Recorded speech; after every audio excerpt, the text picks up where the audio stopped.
कैसे देखिए होगा कि करेगा कि ये केस आईनी अदालत में चलेगा या सुप्रीम कोर्ट में चलेगा? क्योंकि हमारे पास अभी हालिया ही जस्टिस मिसरूर अली शाह के भी रिमार्क्स आए कि ये तो हमें भी मजीद पढ़ना पड़ेगा और समझने की ज़रूरत है, और ये रोज़ ही ये सवाल उठेगा कि ये केस किस अदालत में जाएगा।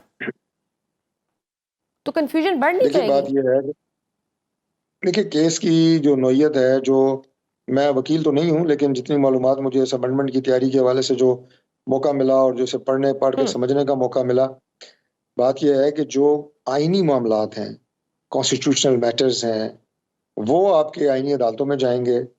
जो हमारे 25 करोड़ लोगों के मामलात हैं, उनकी लड़ाई झगड़े हैं, कत्ल के मुकदमात हैं, सैकड़ों नहीं हज़ारों के हिसाब से साल से पेंडिंग हैं।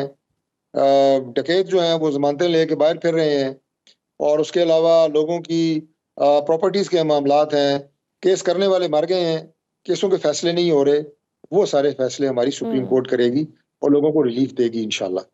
ठीक। अच्छा, चीफ जस्टिस की तैनाती के लिए सीनियरिटी के असूल को आईनी तरमीम के जरिए ख़त्म करने पर हामिद खान समेत बाज़ वकला और तहरीक इंसाफ एहतजाजी तहरीक चलाने का अंदिया देने का ऐलान कर रहे हैं। आपको कोई नज़र आ रही है इस तरह की कोई एहतजाजी तहरीक और इफेक्टिव एहतजाजी तहरीक?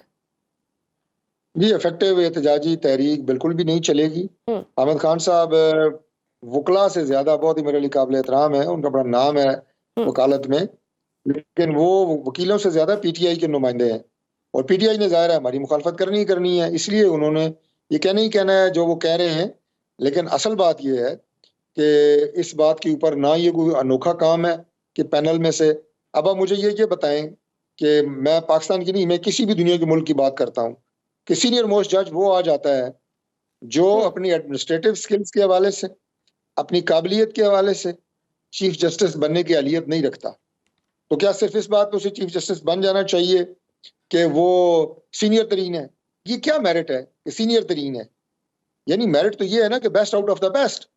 उसने पाकिस्तान के मुस्तकबिल के फैसले करने हैं, अगर पाकिस्तान की बात करें, और उसने इंसाफ की फराहमी को यकीनी बनाना है, और फैसले उसकी जो करेगा चीफ जस्टिस, उसका रेफरेंस जो है वो अगले 50 साल तक दिया जाएगा।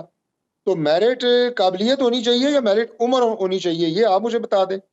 आप भी माशाल्लाह अच्छी रिसर्च करके प्रोग्राम करती हैं कि किसी भी ओहदे की तैनाती के लिए मेरिट जो है वो तजर्बा हम्म। और उसकी काबिलियत होनी चाहिए, इंटेलिजेंस होनी चाहिए, या उम्र होनी चाहिए। ये तो बड़ी अजीब सी बात है जो हामिद खान साहब कर रहे हैं। ठीक। मुस्लिम लीग नून ने वोट को इज्जत दो का नारा भी लगाया, मगर आईनी तरमीम के हवाले से हमने देखा कि मुबैना तौर पर पीटीआई के हमायत याफ्ता आज़ाद अरकान से फ्लोर क्रॉसिंग भी करवाई गई। बीएनपी मेंगल के सेनेटर कहते हैं कि उन्हें 7 दिन मेहमान बनाकर वोट डलवाया गया। 26वीं आईनी तरमीम की साख को फिर आप कैसे देख रहे हैं? देखिए बात यह है कि बड़ी सिंपल सी बात है। वो 5 एमएनएस के कहते हैं कि इन्हें लोटा बनाया गया है। हम्म। चौधरी इलियास तो थे ही काफ लीग के, उन्हें यरगमाल तो उन्होंने बनाया हुआ था। उन्होंने इलेक्शन जीतने के फौरन बाद चौधरी शुजात साहब को अपना ऐलान किया था हिमायत का, वो तो थे ही काफ लीग के। हम्म। 4 जो बाकी रह गए हैं जिन्होंने हमारे हक में वोट डाला है तरमीम के, वो सारे आज़ाद जीत के आए हैं और किसी जमात को उन्होंने ज्वाइन नहीं किया। ये रिकॉर्ड के ऊपर है। हमने आज एक मेंबर जो आज़ाद जीत के आए थे और पाकिस्तान मुस्लिम लीग नून को उन्होंने ज्वाइन किया था, आदिल बाज़ई साहब की बात कर रहा हूँ, उन्होंने हमें वोट नहीं दिया। हमने उनके खिलाफ रेफरेंस मूव लेकिन कर दी है, अपोजिशन तो और कहती वो है ना कि रेफरेंस इमरान खान इसलिए के मूव नाम पे किया है। उन्हें वोट मिला था, पीटीआई की हमायत से ही तो वो आगे आए थे। नहीं, मैं अर्ज कर रहा हूँ ना जी कि ये हिमायत या इससे आगे आना ये तो एक सियासी बात है ना।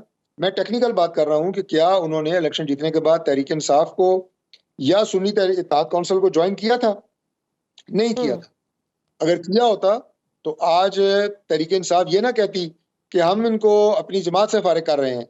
वो कहते हैं हम इन्हें रेफरेंस फाइल करके इनकी रुकनीत मुअत्तल कराएंगे, जैसे हम अपने एक मेंबर की जिसने आज़ाद इलेक्शन जीत के हमें ज्वाइन किया था, आदिल बाज़ई ने, उसके खिलाफ हमने रेफरेंस मूव कर दी है हम्म। कि इसने हमें वोट नहीं दिया। तो ये आज़ाद लोग हैं, इन्होंने किसी को ज्वाइन नहीं किया था। लिहाजा ये एक बिल्कुल मनफी प्रोपेगेंडा है।